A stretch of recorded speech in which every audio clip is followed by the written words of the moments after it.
Të nderuar miq, mirëmbrëma, takohemi me të pashoq në një tjetër hapësirë me një tjetër të ftuar. Jemi në kulmin e fushatës elektorale, kështu që nuk do të dalim as këtë herë prej saj. Kam sonte kënaqësinë të kem për herë të parë në studio një kandidat të denj, do thoja unë personalisht, nga lista e koalicionit Euroatlantik me drejtues politik Lulzim Bashën. Me mua në studio kandidati Hysen Xhura. Mirëmbrëma, mirë se erdhët. Mirëmbrëma, faleminderit për ftesën. Ti ke thënë jam çun Tirane, i kërkoj votat si çun Tirane dhe do fitoj si çun Tirane. Po, është e vërtet. Është e vërtet kjo? Po, të votojnë thjesht si çun Tirane? Po, patjetër. Është një nga armët e forta, Absolutisht. meqense votat po i kërkon në Tiranë tek e fundit. Arma më e fortë që kemi. Kush është Hysen Xhura? Hysen Xhura është një çun Tirane që banon njësin bashkiake nëmër 4 në zonën e Kinestutius e Porçelanit, kësaj zone. Me familjen e tij, me familjen time, babën, nonën, nusën, fëmijët, vëllezërit, edhe afërmit e mi. Shumë merren me karrierën e çdo kandidati, a ka kontribuar në politikë, as ka kontribuar më herët, apo vjen rishtas e tjerë e tjerë. Jeta jote politike? Karriera jote deri tanishme? Kontribut në partinë demokratike, me thënë drejtën, më herët, domethënë në të djathtën, pavarësisht të situatës aktuale. Unë në fakt kam një karrierë shumë gjatë politike, që është në rinin time kam qenë antar seksioni i Partisë Demokratike, kështu kam filluar karrierën time. Pastaj kam qenë kryetar seksioni, kryetar grup seksioni, kryetar partie, antar i kryesisë Partisë Demokratike për degën e Tiranës, antar i Këshillit Kombëtar disa herë rresht, kryetar i njësisë bashkiake nëmër 4, e tjera. Ndërkohë, këtë pjesë e ke, po themi, ja ke dhënë përgjigjen atyre skeptikëve që vjen me kontribut djathtas, kështu që nuk është se Besoj se po. E ke ditën e parë të kontributit tënd në të djathtën shqiptare, pavarësisht situatës në cilën ndodhet kjo e fundit. Tani, pyetja që ja bëj çdo kandidati që është në listë për herë të parë me objektivin për të hyrë në parlament. Pse zgjodhe ti hyje me të dyja këmbët politikës, jo se nuk e ke bërë deri tani, por tashmë kërkon statusin e deputetit, është ndryshe puna. Po, pyetja është me vend, por unë, si thash, kam një periudhë shumë, kam një karrierë gjatë në politik, angazhimi në politik, kështu që këto janë ato shkallët dhe steps që njeriu kalon jetë, kështu që unë besoj se është koha e dur, momenti i dur, unë vetë kam pjekurinë e dur për të kandiduar. Pra, kam një periudhë relativisht jo të shkurtër në pauze, kështu që tani e shikoj veten që është momenti më i mirë që unë kandidoj për deputet edhe t'jap atë kontributin tim më së miri, sepse unë mendoj që të kandidosh për deputet dhe shkosh në parlament, parlamenti është tempulli i demokracisë dhe për këtë arsye ne duhet t'japim maksimumin tonë. Parlament me vendimet më të rëndësishme për një vend. Kështu që parlamenti vetvete do një përfaqësim të mirë edhe me kapacitete. Sidomos sa shumë është përfolur vitet e fundit, duket se është vënë në pikpyetje edhe ky tempulli që ti fole me superlativa fatkeqësisht. Megjithatë, ligji i dekriminalizimit dikur e bëri të vetën në këtë drejtim deri diku. Tani pyetja që më vjen natyrshëm, pse me Lulzim Bashën? Lulzim Basha është drejtues politik i fushatës dhe jo me koalicionit kampin tjetër Euroatlantik. me Sali Berishën dhe Partinë Demokratike që tashmë ka dhe simbolet zyrtare, se ti je demokrat, unë nuk do të pyes pse jo me Ramën, por pse jo me pjesën ku ikën më shumë ti po them, edhe ata që ishin pas Lulzim Bashës e tradhtuan dhe ikën. Ka shumë që thonë e bën për një karrige. Ti pse nuk e bëre këtë? Tani Në thonjë za pse nuk ushite? Unë kam qenë demokrat, jam demokrat, do mbetem demokrat. Qenia në PD për shkak të siglës, për mendimin tim nuk të bën demokrat. Demokrat bën bindjet e tua, vizioni jot. Kështu që vendimet janë janë marrë, paktën unë vendimin tim e kam marrë për shkak edhe të listës së koalicionit Euroatlantik.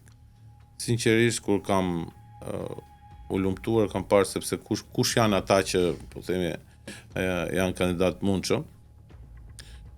Më ka ardhur mirë sepse janë Pra po thua lista dinjitoze ka qenë një plus. Absolutisht, është një listë dinjitoze me njerëz dinjitoz, kështu që pranova dhe mendova të bashkohem këtij grupimi.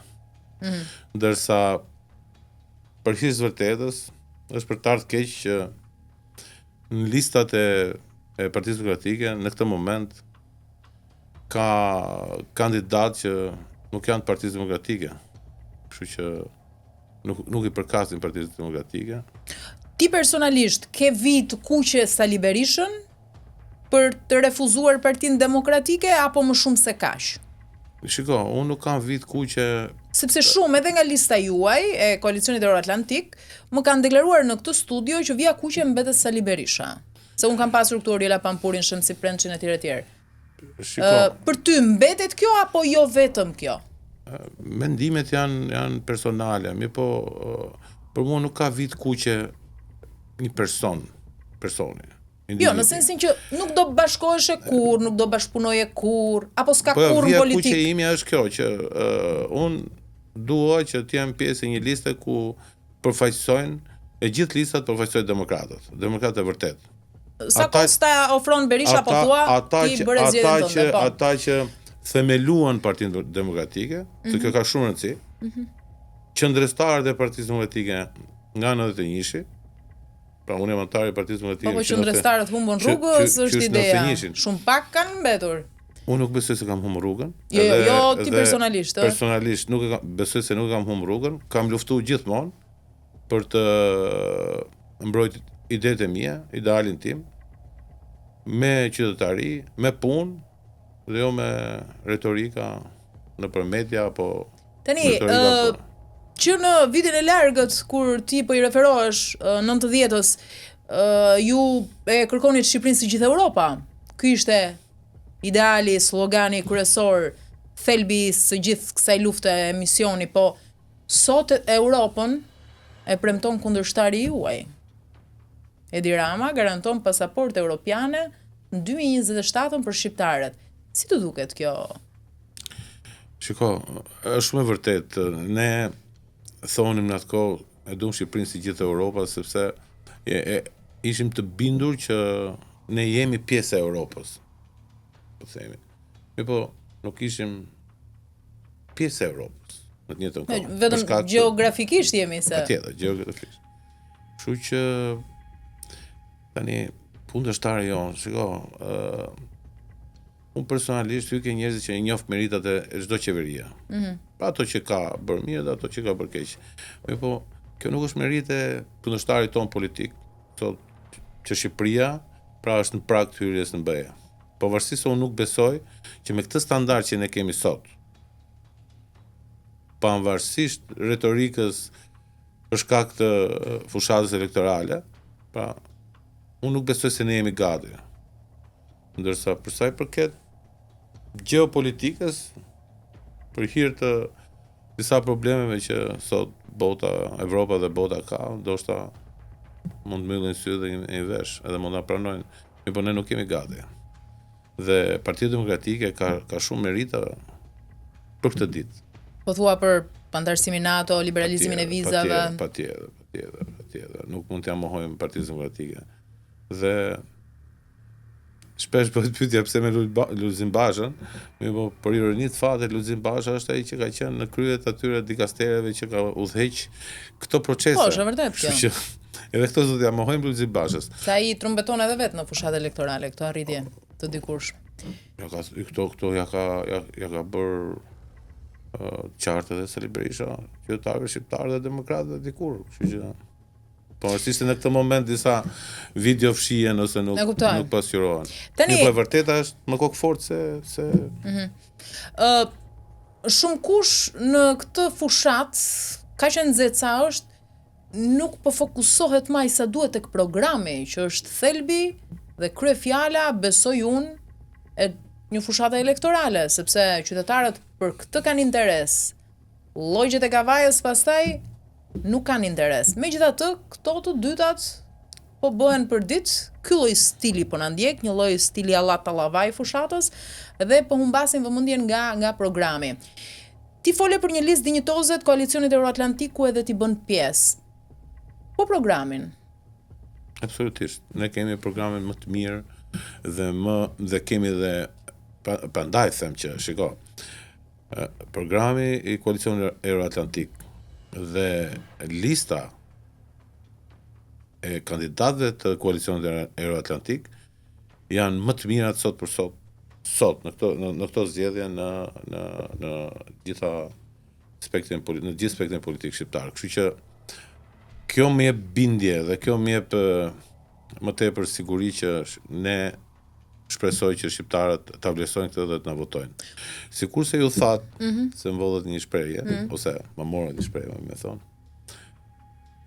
Këta po mundohen të bëjnë fushat tallava për një arsye shumë thjeshtë, sepse nuk kanë mundësi, nuk mund të përballen dot me qytetarë për arritjet dhe mosarritjet, për premtimet i kanë mbajt apo si kanë mbajt. Këtu i referohesh qeverisë, se ajo duhet ja llogari për bilancin. Patjetër, në qeverisë të kërkojmë llogari. Dhe ne drejtohemi qytetarëve dhe i themi shiko, ka premtuar këtë gjë, pra ka premtuar legalizime që është mandatin e parë. Dhe nuk janë bërë. Ka premtuar rrugë, ka premtuar sjellsa 24 orë etj. Nuk janë bërë. Jemi 12 vjet sot, 12 vjet. Po e diçka në një takim këto ditë kryeministrit fushatës së tij? Thyej rekord Guinness ta për 2 arritje si kryeministër. Jam kryeministri piktor më i miri ndër kryeministrat në të gjithë botën.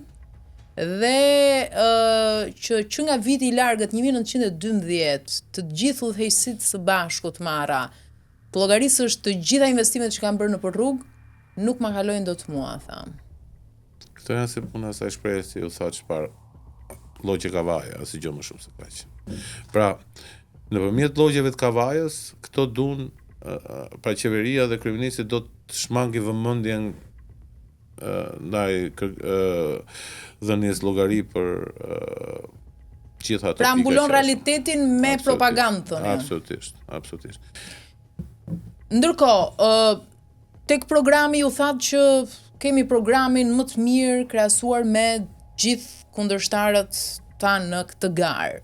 Pse e ke këtë bindje? Sepse po të shohësh të gjithë këto ditë po bëjnë namin me premtime nga më të bujshmet. Edhe vetë ai që sot është në pushtet dhe që nuk e bëri deri tani, po premton minimumi pension 200 euro. Minimali fare. Domethënë ka premtuar të gjithë po bëjnë premtime të bujshme. Ku ndryshoni ju, domethënë? Ne ndryshojmë tek për çdo pikë të programit tonë, për çdo pikë. Nuk ka asnjë pikë kur ne nuk kemi dhënë edhe zgjidhjen, pra mënyrën si do zgjidhet. Është ndryshe të paraqitesh me një program të bukur në dukje dhe ndryshe me një program që ta sqarosh dhe qytetarëve si mund të realizohet kompensimi, po themi, i pronarëve, se unë si them do t'ish pronar, sepse vi nga ajo shtresë. Si do zgjidhet çështja shëndetësisë, si do zgjidhet çështja e arsimit, pra sa para do kushtoj, ku do gjenden parat, etj. Pra një plan konkret realizueshëm. Absolutisht, ne po shpalosim ditë pas dite në takimet tona elektorale me qytetarët shqiptarë. Kanë interes në këto takime qytetarët të dëgjojnë programin apo intereson më shumë ajo retorika politike, domethënë kanë interes për programin realisht? Kjo është një pyetje, sinqerisht është pyetje me vend, se po të shikosh një pjesë njerëzish orientohen, unë jam me PD fjala, unë jam me PS-n dhe nuk shikojnë program. Jo, më ka ndodhur para disa takime, por ky i fundit para 3 ditësh në zonën e kinostudios. Qytetarët ishin të qartë për pyetjet që bënin. Ishin të rinë mosh, merrni shumë mirë, sinqerisht, merrni shumë mirë. Të rinë mosh edhe bën pyetje rreth programit. Pyetje konkrete, kështu që ka dhe qytetarë që pra votues pragmatist shohin interesin e tyre dhe nuk ka lidhje fare me të votuarit qorrazin thonjza. Besoj po. Besoj po. Kjo është gjë e mirë se këtu s'para ndodh kjo. Nuk është aq e shpesh, por e rëndësishme është që ndodh. E kuptoj. Ndërkohë, gjatë takimeve të shumta që unë besoj ti ke nga momenti që nis ditën e derisa e mbyll atë natën vonë me qytetarët çdo ditë, gjatë kësaj fushate elektorale. Cilat janë ankesat, po themi, më kryesore që ti hasesh? Po, ankesat kryesore janë dera e mbyllur e institucioneve shtetërore. Do të thënë, burokracia. Unë i them dera e mbyllur sepse unë gjithmonë kam besuar edhe kur kam qenë kryetar i njësisë bashkiake nr. 4, një nga ato punët që unë bëra, nxora zyrtarin tek qytetari, pra jo të shkoj qytetari ke zyrtari.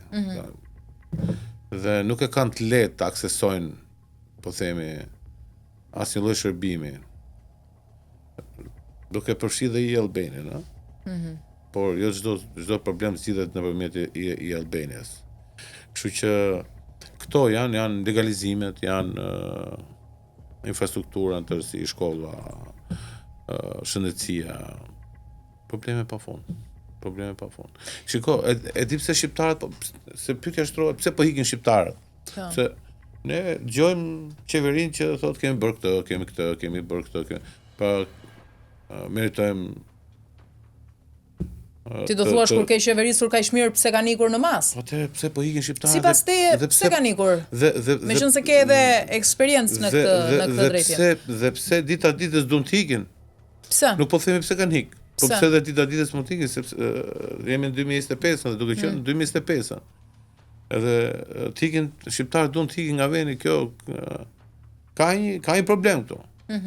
Se nuk po flasim për pjesën tonë që ne hikëm në ato fillime, sepse kishim nevojë që dikush të dilte, të shikonte, të punonte, të krijonte një të ardhur, dikush të shkollohej, shikonte botën, etj. Jo, tani shifrat flasin edhe se po ikin nga radhat e shtresës mesme. Kjo është më e, pra nuk po ikin më ata që vuajnë për bukën e gojës. Absolutisht. Sot po ikin njerëz që kanë një lloj stabiliteti ekonomik në kuptimin e asaj që kanë ndërtuar, po duan të largohen nga ky vend. Po pse sipas teje? Se ti në terren edhe bisedon me njerëz që edhe duan të ikin nëse nuk kanë ikur akoma, për shembull. Çfarë të thonë? Po kur nuk ka shëndetësinë, kur nuk ka infrastrukturën, kur nuk ka një normalitet, kur politika vetvete e ndërton atë, po themi fushatën, sepse jemi kohë fushate, nuk shkojnë. Këto janë gjëra që nuk shkojnë. Dhe kjo është një nga fushatat më interesante të jetës time. Pse është më interesante? Po nuk ka ritëm. Nuk ka ritëm, ka vetëm një kështu, gjithë janë sul, kush e kush të marrë në votë, nuk e din se ku janë, nuk din çfarë bëjnë. Ka kandidat që thjesht vetëm se kanë emrin kandidat me këtë kodin e ri, me këtë lloj kodi që kanë bërë s'dinë as çfarë kërkojnë. Pra, kërkojnë votën, nuk shpjegojnë se për çfarë i duhet të votë, si do i shërbejnë, pasi po le të themi mund të fitojnë. Kështu që në qartë. Po, ndërkohë, gjatë kohës që ti bën fushat në terren çdo ditë, sigurisht që hasesh edhe me kundërshtarët politik, se fushat në të njëjtat zona bëjnë dhe ata.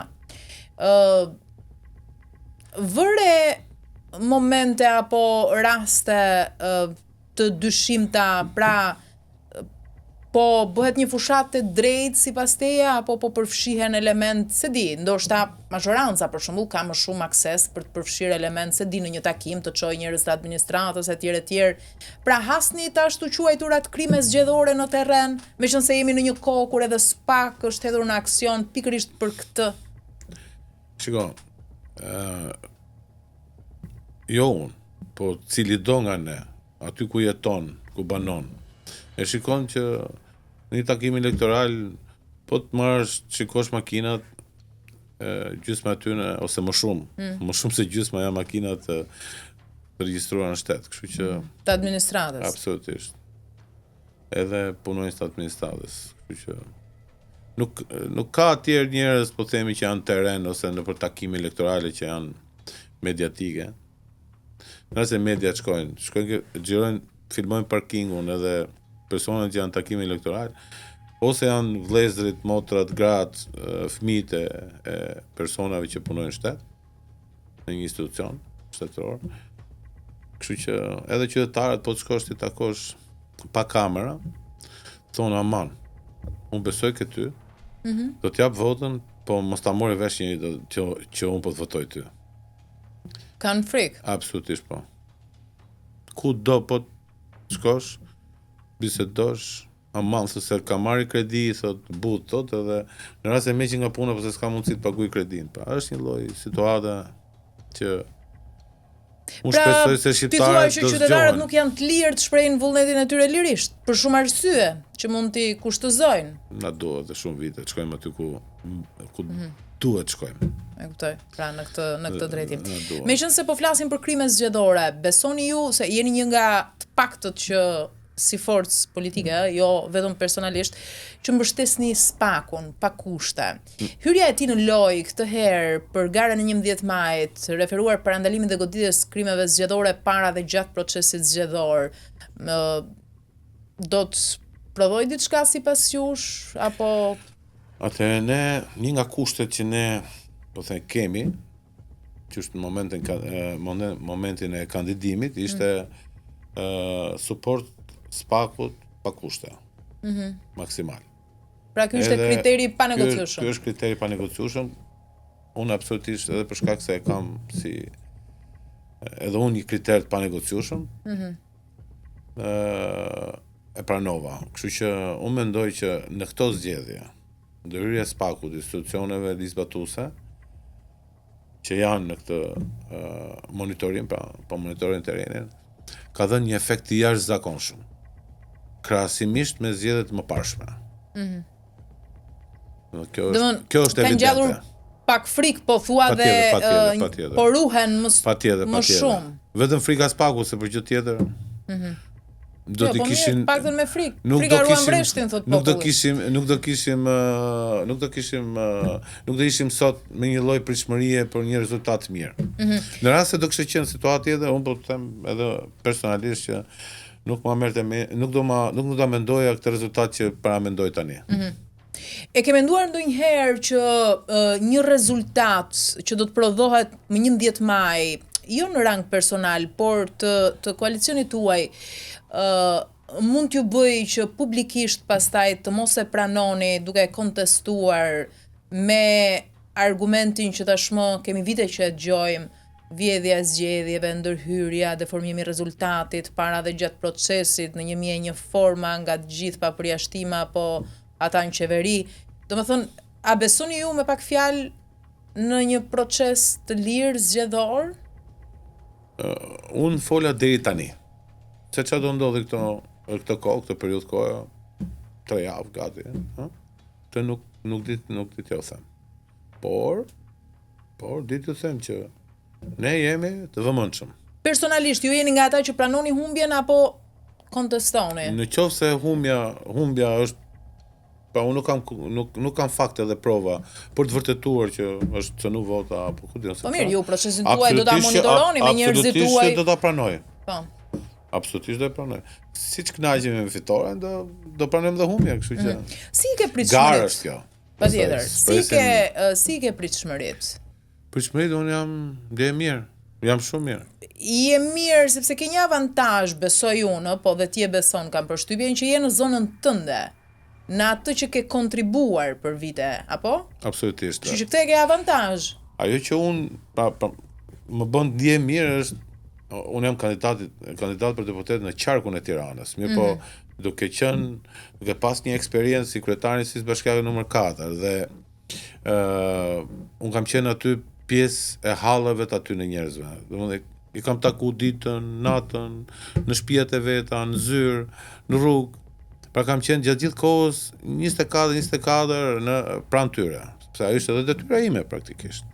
Kështu që qytetarët e SIS bashkiake numër 4 më njohin shumë mirë. Shumë mirë. Kështu që kjo më jep një avantazh sepse tani qyteti është i vogël, njerëzit janë të lidhur njëri me tjetrin. Sigurisht. Edhe unë mendoj se ky zë do përçohet edhe më tej përtej njësisë bashkiake nëmër 4, Treshit, ku njësisë bashkiake 3, 4. Po nëse flasim me shifra konkrete, afërsisht kë synon, cilin rezultat?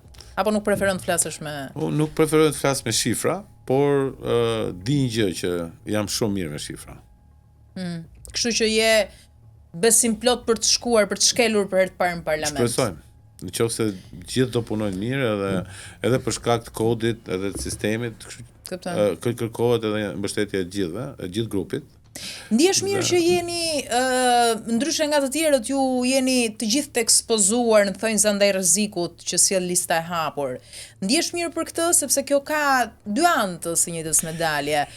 Ke avantazhin që në momentin që fiton, pastaj je shumë ballart edhe shumë, po themi, mund bëhesh në thonjza trim përballë kryetarit. Nuk do t'jesh i varur se je zgjedhur me vota direkt të qytetarëve, me merit, po nga ana tjetër ka dhe risk. Pra nuk t'jep sigurinë që t'jep lista e mbyllur. Shiko, unë në gjithë karrierën time, unë kam qenë shkallët e karrierës time kam gjithë duke konkuruar. Kështu që po të kish qenë me listë mbyllur, do t'ja kisha kërku kryetarit Basha me kohë. Por nuk e kam kërku. Pra nuk do garoje me listë mbyllur. Ja, unë e du, në rast se diçka e fitoj, duhet ta fitoj në mënyrë të ndershme nga njerëzit, për njerëzit dhe t'i përfaqësoj ata me dinjitet. Kjo është që e më rëndësishme. Ndërsa për sa i përket kësaj pjesës tjetër, shiko, unë jam shumë krenar që jam në një listë të hapur të një subjekti që quhet i ri, se s'mund të them i vogël, se në gjykimin tim një subjekt nuk e bën të vogël me sasia e njerëzve që janë aty, antarëve të partisë. Numrat, e bën të vogël ose të madh, e bën kualitetet që e përfaqësojnë dhe programi. Kështu që programi dhe kualitetet. Kështu që këta të dyja nëse nuk janë madhështore, pra nuk kanë atë mastinë e vet, subjekti mund të jetë thjesht i vjetër apo i ri, po jo i madh apo i vogël. Kështu që në këto kushte, unë personalisht, bile në një takim më erdhi shumë mirë kur një qytetar ishte relativisht në një moshë, le të themi, të thyer, tha, do të votoj dhe do të mbështes për një gjë, se keni trimërin të dilni përballë. Dy forcave më të mëdha politike dhe dy atyne që i kanë kriju problemet e këtyre vendit. Problemet e këtyre vendit. Vërtet, se nuk është e lehtë. Kështu që për këtë trimëri, për këtë dinjitet, për këtë kurajo, do kesh votën time dhe e di që si deklaroj. Unë kam qenë historikisht i majt dhe kam votu Partinë Socialiste nga 91 deri sot. Këtë radhë do të votoj ty. Hasesh me shumë të majt të tillë që të thonë kemi votuar Partinë Socialiste, po jemi të zhgënjyer. Të jemi sinqert. Ata që unë kam pritshmërinë që do më votojnë, që do bëjnë diferencën thua të rezultatit. Që do më votojnë mua personalisht, janë pikërisht të djathtë të majt. 50-50. Historikisht, kur unë kam kandiduar në njësinë bashkiake nr. 4, edhe rezultati asaj kohe tregon që unë jam mbështet nga po themi qytetarë që kanë bindje edhe të majta dhe të djathta. Dhe kjo është arma më e fortë e ime në fushat. Po si i përkthen ti këto vota për ty? I përkthen si vota personale që po t'japin këta të majt, që deri dje kanë votuar për Partinë Socialiste, apo nga fakti që janë zhgënjyer me qeverisjen që kanë besuar? Apo të dyja bashkë? Të dyja bashkë. Ja, unë mendoj që janë të dyja bashkë. Unë kam edhe vota personale, sepse unë jetoj aty, banoj aty. Nuk kam qenë afër atyre persona, atyre njerëzve, jo vetëm kur kam pas një post politik apo anasjellë. Kam qenë gjithmonë me ta dhe kështu që nuk këto janë vota personale. Sigurisht që ka dhe vota politike. Tani, nga të gjitha sondazhet që bëhen rëndom në media, kam pasur përgjithsisht opozitar, po themi, jo vetëm nga koalicioni juaj, që nuk I besoni. Dhe preferoni të bëni sondazhet tuaja të brendshme. Si fillim, pse nuk I besoni dhe ku ju nxjerrin kalkulimet tuaja të brendshme? Po unë nuk unë fakt nuk merr shumë me sondazhe personalisht. Nuk merr me sondazhe sepse kemi eksperjenca të ndryshme me sondazhet edhe në përballë edhe në Amerikë, ku sondazhet kanë nxjerrë fitues një kandidat apo një kandidat për president në Amerikë. Në fakt rezultati ka treguar që ka fituar Binçëm tjetër, kështu që megjithatë sondazhet janë një lloj referimi, një lloj kështu, por unë vet nuk I besoj. Sondazhi më I miri imi është ai që puna që unë bëj në teren. Takimet me qytetarët, shtrëngimi I dorës, kërkurja e votës. Ky është sondazhi më I miri. E kuptoj. Tani ideja është që mund të ketë qytetar që ti I takon, bën fushat dhe I kërkon votën. Dhe ata besojnë që ti do të fitosh një mandat deputeti në kuvend, por nga ana tjetër nuk janë besim plot, po themi dhe nuk I kanë pritshmëritë që e gjithë lista juaj do të ketë të njëjtin rezultat. Në këto kushte ti bën edhe premtime individuale, pra përtej koalicionit në të cilin bën pjesë. Po premtimi është Ti, domethënë ti si kandidat, nesër në parlament, çfarë do të bësh? Përtej kryetarit tënd, përtej listës tënde, përtej koalicionit tënd. Atëherë, premtimet e mia janë individuale. Sepse kur hyn në parlament edhe harrohen premtimet, Premtimet e mia janë individuale. Pra, unë jam ai që do t'ju përfaqësoj juve. Deputeti në parlament ka dy detyra kryesore. Pra, miratoj një ligj, por nëse është ligj I mirë që është në shërbim të komunitetit të banorëve, normalisht I takon që ta votoj, pavarësisht se kush forcë politike atë ligj e inicion. Kështu që në rast se një ligj është në dëm të qytetarëve, apo më e rëndësishmja në kundërshtim me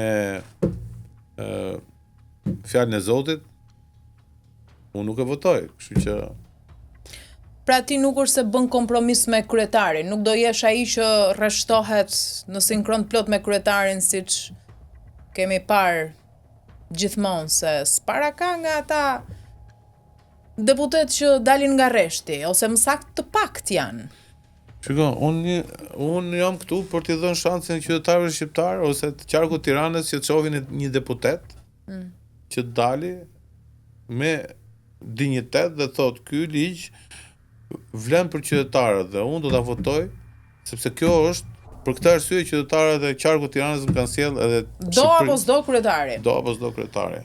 Kështu që nuk ndodh me mua kjo punë. Ndërkohë, të flasim pak se ti kam përshtypjen e bër personazh edhe në një nga videot kur u përplas Lulzim Basha me kryeministrin Rama,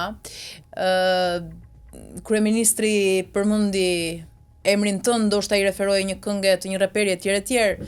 Pastaj Basha ju kundërpërgjigj me ty në krah dhe ai tha fjalë të mira me superlativa për babain tënd, por tha se ty nuk të njihte personalisht.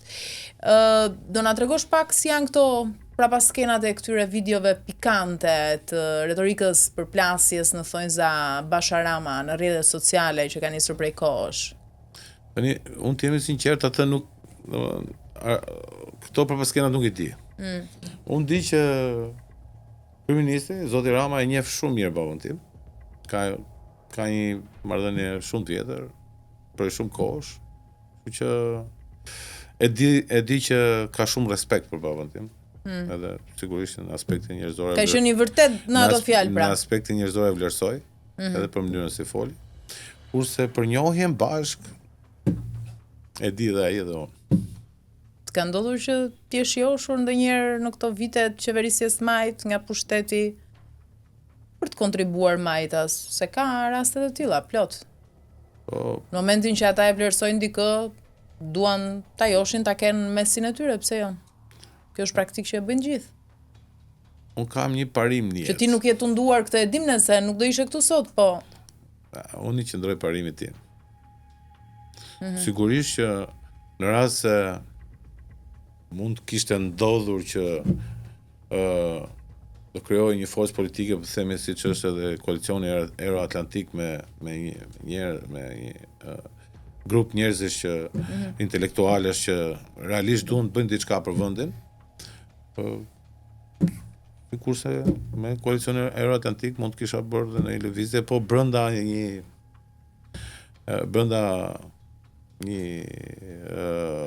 si ta them, brenda atyre kërkesave që un kam për politikën. Me kuptoj. Çfarë politikë? Pa kompromise të mëdha, po themi. Jo kompromise personale. Pra, vetëm kompromise politike. Besoj ke koleg, po a ruan marrëdhënie me ata politikanë që sot janë në krahun e Berishës? Po, absolutisht po. Çfarë ndani? Bashkë me ta kemi kaluar shumë beteja. Kemi kaluar shumë sfida. Un kam keqardhje që një pjesë janë atje, por unë besoj se mas zgjedhjeve të 11 majit diçka duhet ndodhi në spektrin e opozitar. Pra, opozita duhet të trasë menes edhe të afrohet dhe të bashkohen të gjitha copëzat të bashkohen në një.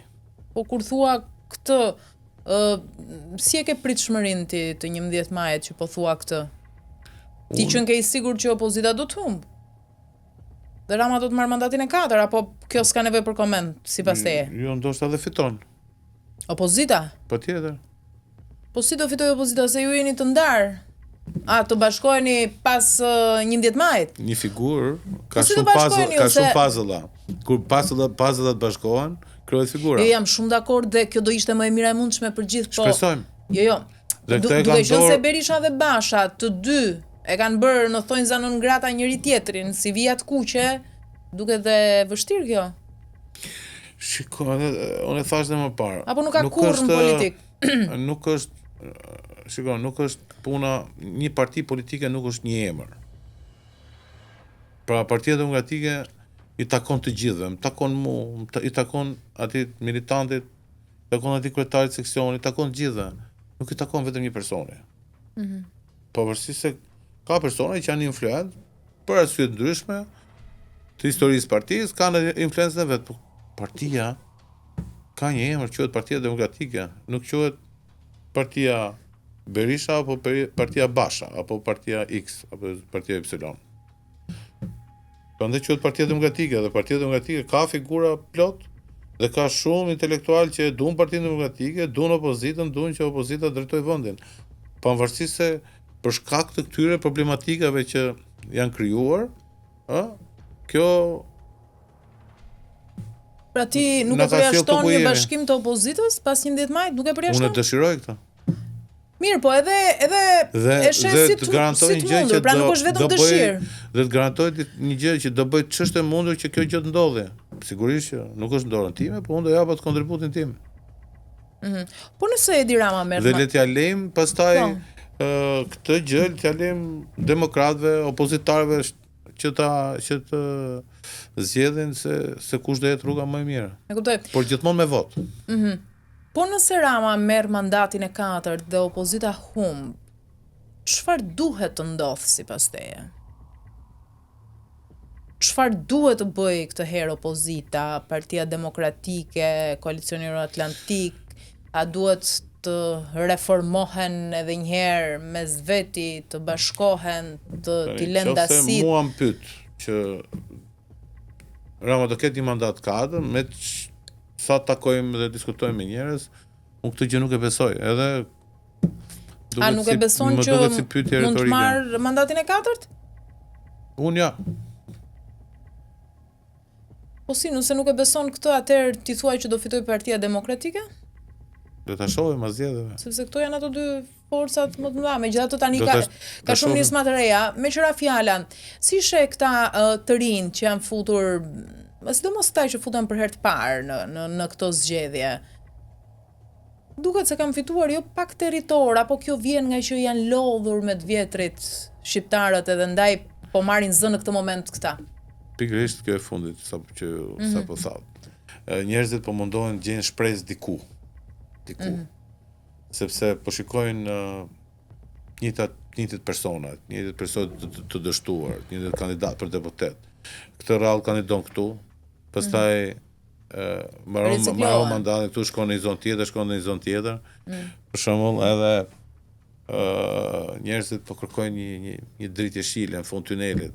Prandaj thash që lista e koalicionit euroatlantik është shumë e mirë se çdo listë tjetër. Pra le të themi dhe unë shpresoj që shqiptarët do ta shikojnë këto me syrin e të vërtetës, me syrin e shpresës, jo me syrin e këtyre portaleve apo memeve, ku diun se çfarë.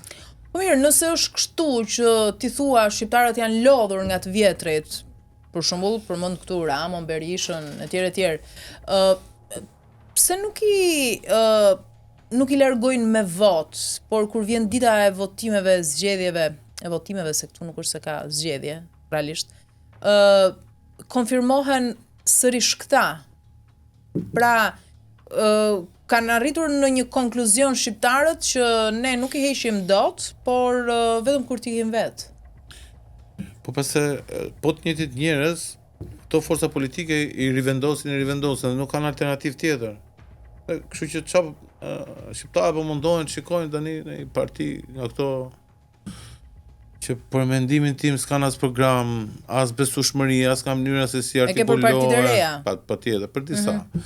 Pa dashmi përmend, sepse kështu që, por në të njëjtën kohë nga partitë e mëdha kemi edhe kandidatë për deputet që janë rishtas të ri, por që janë me lidhje shumë të forta me të vjetrën, apo të ri në Tiranë dhe të vjetër dhe të përzën nga zona tjera, nga qytetet tjera.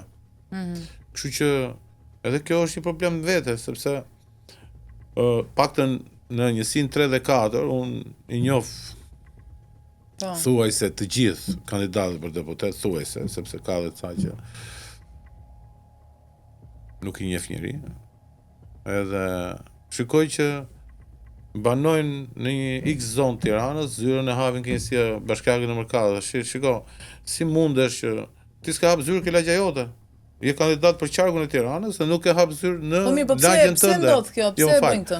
Dhe vinë njësinë bashkiake numër 4, shikojnë ashtu si zonë që se këta ashtu këtu mund të ashtu marrim në vote me llafe të bukura, Po pse bëhet kjo? Ama po të shkosh tek shtëpitë e tyre, të garantoj për këtë, komshit nuk i flasin. Komshiu nuk e votën.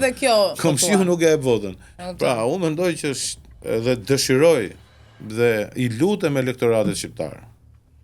Të shikoj mirë, të hapi syt mirë për cilë e votën. Nuk ka rëndësi kush i troket tek dera, miku, shoku, vllai, interesi për çku për të votuar. Jo, ti hapin syt mirë, sepse vota është arma më e fortë që në demokraci, vota është arma më e fortë që qytetarët kanë. Dhe këtë armë do ta shfrytëzojnë mirë. Nuk i pëlqen Hyseini, mos e votojnë Hyseinin. Po të votojnë një më të mirë se Hyseini. Nuk i pëlqen dikush tjetër, mos ta votojnë. Jo, këtë e kam kushuri, këtë e kam shok, këtë e kam kështu, ky më ka kry këtë hall, ky më ka kry këtë punë, se shiko se kam gocën e tezës në punë atje, çon në xhajës në punë këtu edhe do t'i jap votën. Jo. Po mirë, pse duhet votojnë ty atëherë? Qytetarët shqiptar. Pse duhet votojnë Hysen Xhurën? Hysen Xhurën duhet ta votojnë në rast se Hysen Xhura i ka shërbyer mirë atij komuniteti ku ka shërbyer.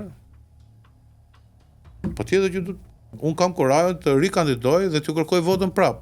Në rast se unë nuk i kam shërbyer mirë, pra nuk kam bërë detyrën mirë, se unë nuk mund të them që i kam bërë nder këtij apo atit. Nuk maj me ndera. Unë nuk maj me ndera. Edhe kur qytetar shpesh më ndodh që më thon, shiko se ti më ke bërë ndera, them shiko, nuk kam bërë asnjë nder. Kam bërë detyrën. Për këtë kërkova vot besimi. Mirë, ky kontribut në kohë përkthej dhe në vot nesër, pra sot që ti kërkon votën. Kjo është demokracia. Nëse ti punon dhe punon, e bën detyrën tënde mirë, atëherë qytetari normalisht duhet votojë. Në rast se ti nuk e bën detyrën mirë, atëherë qytetari nuk do të votojë, po jo, në momentin që ti ndron zonën dhe shkon nga një zonë në zonën tjetër, pa nga një qark në qarkun tjetër, normalisht që ku do ta kuptojë ai se kush. Pra do gënjehet prap. Se shiko, se ndoshta është edhe njëri i mirë, ky ndoshta dhe ky mund të bëjë në gjë. Nuk ka më ndoshta. Po mirë, nëse ti larg qoftë hungarën, ti nuk kandidon. Edhe më ndodhi se Jo, larg qoftë. Se do ndodh. Nuk kandidon më. Pra nuk je si këta që ja, s'ndodh kjo. Nuk të rriqen, ë? Provo përsëri, nuk jeti. Ja. Unë këtu e mbyll. Mirë, po ti që nge i bindur tek fitoria, përderisa thua kështu. Mund ta lexojmë edhe kështu. Kjo është pa diskutim fitoria. Okej, kështu që prandaj se ka edhe nga ata, megjithse të gjithë kështu thonë, do fitojmë se s'bën. Unë në 2011 askush nuk thot mbas edhe humb. Të gjithë thonë do fitojmë. Në 2011 kam qenë kandidat i Partisë Demokratike. Dhe duke qenë kandidat i Partisë Demokratike në njësinë bashkiake numër 4, Partia Demokratike ka qenë gjithmonë minorant, ka qenë parti humbse. Dhe kur pranova të kandidoj, shumë njerëz më pyetën, thonë shikoj, si s'ka fitu në një kandidati PD-s në zonë. I thash, po e vërtet është tash, por PD-ja asnjëherë nuk kishte sjell një çun lagje. Një djalë. I ka pas gjithmonë të importuar. Absolutisht po. Kështu që këtë radhë do t'i japim shansin njësisë bashkiake numër 4, qytetarëve njësisë bashkiake numër 4, me çun lagje, dhe le ta shikojmë se si do e votojnë. Dhe kur unë kandidova me diferenca shumë dhaja, praktikisht, edhe diku 3.000 sa vota diferencë, kandidatë më parshëm, unë fitova me 2.000 vota diferencë, pra isha 2.000 vota më shumë se kandidatë rival, duke qenë kryetar në detyrë. Po mirë, jemi në një Dhe kjo është një vlerësim për qytetarët atje, që ata janë njerëz të kujdesshëm pavarësisht se si njerëzit ose politika mund t'i shohë. Janë kujdesshëm, ata shikojnë. Po fushatën e bëni në bashkëpunim, për shembull keni takime bashkë me kryetarin Lulzim Basha, si u ka orientuar ai, si e keni këtë planin e bashkëpunimit me të? Apo secili për veten e vet në terren?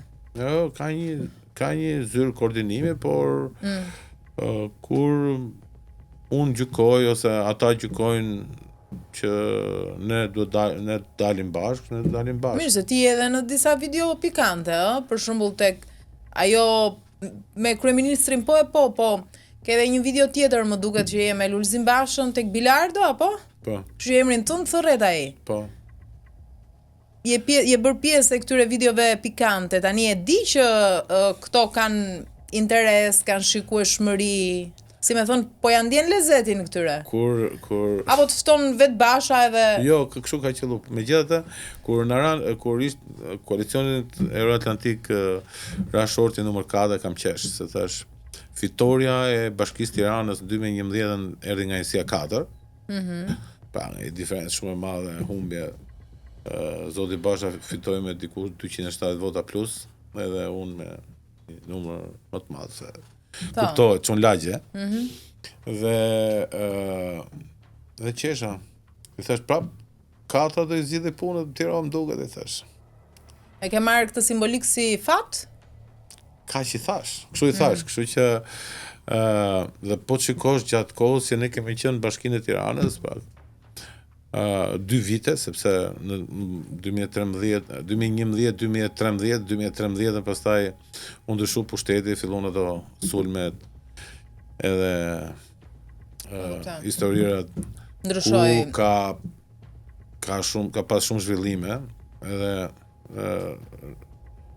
në atë periudhë kohë unë kam qenë në fokus të opozitës për shkak të përplasjeve që kishim me qeverinë qendrore, megjithatë në 2 vite të para janë në zonën time, njësinë bashkiake numër 4 janë bërë punë që nuk kishin bërë për vite me radhë, qysh nga vitet 90, kështu që rekonstruksion e kopshte, shkolla, gjimnazi, kënde lojrash, kënde sportive, si në asnjë vend tjetër, si në asnjë zonë tjetër të Tiranës, kështu që edhe unë isha në bashki minimumi 2 herë në ditë dosjen kam këtë projekt, kështu që ai këtë e ka vlerësuar shumë kur ka qenë kryetar bashkie dhe më ka mbështet. Dhe faktet tregojnë që për 10 vjet që unë isha largu nga njësia bashkiake nëmër 4, të gjitha ato këndet sportive apo këndet e lojrave për fëmijë mes pallatesh ishin të paprekura, të pa rekonstruktuar, pa mirëmbajtura, vetëm pasi morën vesh që do jem unë kandidat, fillon t'i rregullojnë sepse kishin frikë se po I thoja, shiko, unë kur isha I bëra këto dhe këta nuk I mirëmbajtën. Pra kjo nuk është mënyra më e mirë për bërë politikë. E kuptoj. Unë dëshiroj, mendoj, besoj dhe dëshiroj që qytetarët shqiptar këtë rrallë të votojnë ata që janë të drejtë për drejtët, të vërtetët. Jo ata që thjesht kanë retorik të bukur dhe E kuptoj. Dhe pastaj mbyllin telefonin ose ndrojnë numër telefoni. Në qartë. Teksa flisje pak më herët, përmendë edhe Zotin. Kuptoj që beson shumë në Zot. Absolutisht po. Dhe unë them që pasuria më e madhe që kam në këtë botë është besimi. Si lidhet kjo me të qenit I djathtë, me të gjithë jetën tënde, përfshirën politik, premtimet, betimet? Atëherë, nëse ka një gjë që unë para se ta premtoj e mendoj, dhe arsyeja që e mendoj është besimi. Pra, besimi më mëson që mos gënjej. Ndonjëherë kur bisedoj me fëmijët e mi, ose kur I pyesin fëmijët e mi, babi, çfarë është gjëja që babi ka më shumë inat? Ato I thon gënjeshtra, kështu që nga gënjeshtra fillon gjithë zeza, gjithë këqijat. Mirë, pas këtë mirë këtë se në politik kjo është... Këtë kam problem. Për disa, unë nuk di të gënjej. Gënjeshtra nuk di të gënjej. Atë që them, e mendoj, besoj që ajo që them, pra besoj se mund të realizohet dhe e premtoj, ndryshe jo. Kam shumë rast, unë edhe gjatë fushatës në këtë gjë nuk ta bëj dot. Tani ti beson në Zot, ke armik gënjeshtrën e tjerë, po shumë kanë thënë kështu dhe I ka ndryshuar politika rrugës. Në rast se politika më ndryshon mua, unë lej politikën edhe mbaj besimin në Zot. Okej.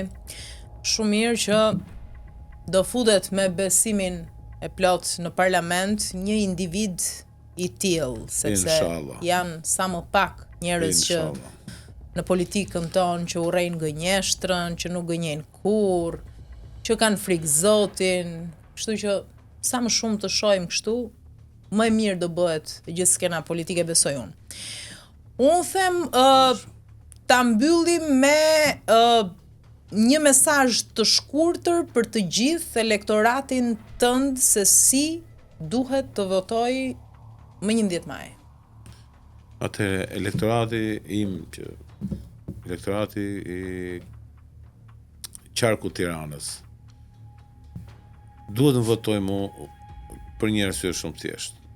Sepse unë e dua këtë gjë, dua ta bëj më së miri, pra të jem produktiv, dhe të jem përfaqësues, një përfaqësues ndryshe nga përfaqësuesët e dikurshëm. Të bëj detyrën time mirë dhe në mandatin tjetër, apo në zgjedhjet e ardhshme, kur shkoj të takoj me një bilanc gjërash të mira, jo duke ndru qark apo zonë. Du të takoj prapë qytetarët e qarkut të Tiranës. E kuptoj. Unë falenderoj shumë që të kisha në studio, të uroj shumë suksese dhe tani do të ftoj si deputet. Presem po. Kështu që presim 11 majin. Faleminderit. Faleminderit dhe ju miq që na ndoqët, pa shoq rikthehet sërish me të tjerë të ftuar.